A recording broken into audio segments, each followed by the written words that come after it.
All right, that sounds great. And now let's solo the drums one last time so I can give you a proper before and after.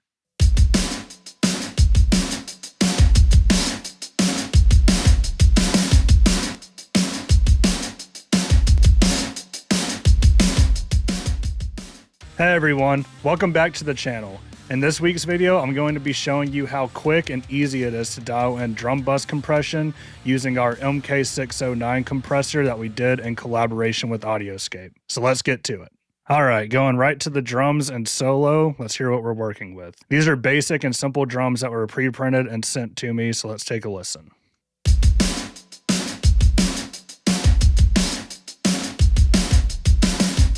All right, first things first, make sure that this is in stereo mode. And the reason why I say that is because if you're not used to a compressor like this, looking at all of these knobs can become super overwhelming. But if you put this in stereo mode, all you have to do is pay attention to the top of this compressor because the bottom will mirror every move that you make. And it essentially cuts down all the knobs you have to look at in half, and it makes it a lot more digestible and a lot easier to understand.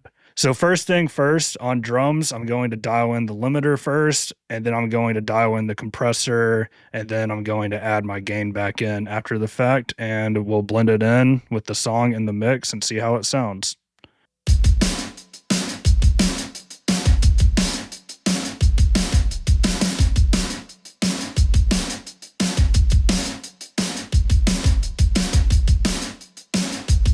All right, so I just want the limiter to be kissing the kick and the snare drum at 100 millisecond recovery and super fast attack. So now that that's done, let's go ahead and dial in the compressor side.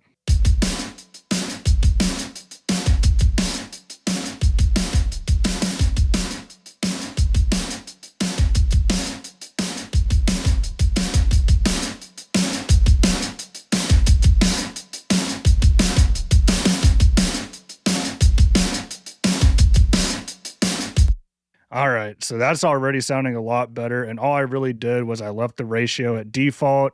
I engaged a high pass filter to 50 hertz to keep the low end in check, and I just adjusted my threshold. I like to stay around 4 dB gain reduction on drums, and I wanted to have the fastest recovery time, and I left the attack on stock, which is around 0.3 milliseconds.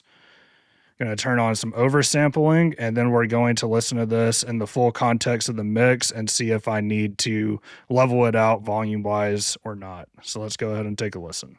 So where do I go?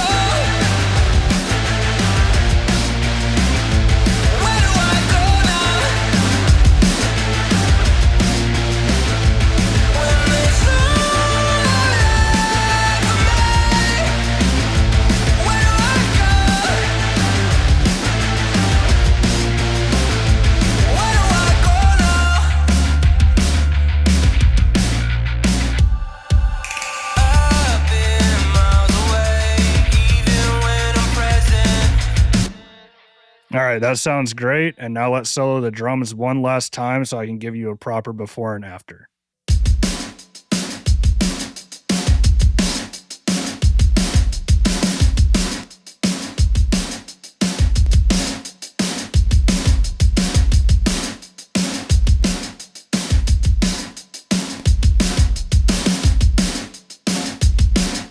All right, that's awesome. In the after, you can tell that's really bringing up the kick and snare room. It's making the transients more aggressive, and it's making the tails of all my drums a little bit more exaggerated. And it's filling up those gaps in my drums to make them sound a little less sterile overall. And it didn't take me that many moves to get there, which is why this compressor is so easy to dial in on drums.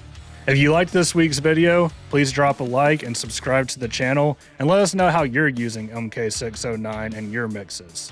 Thanks for watching, and we'll see you next week.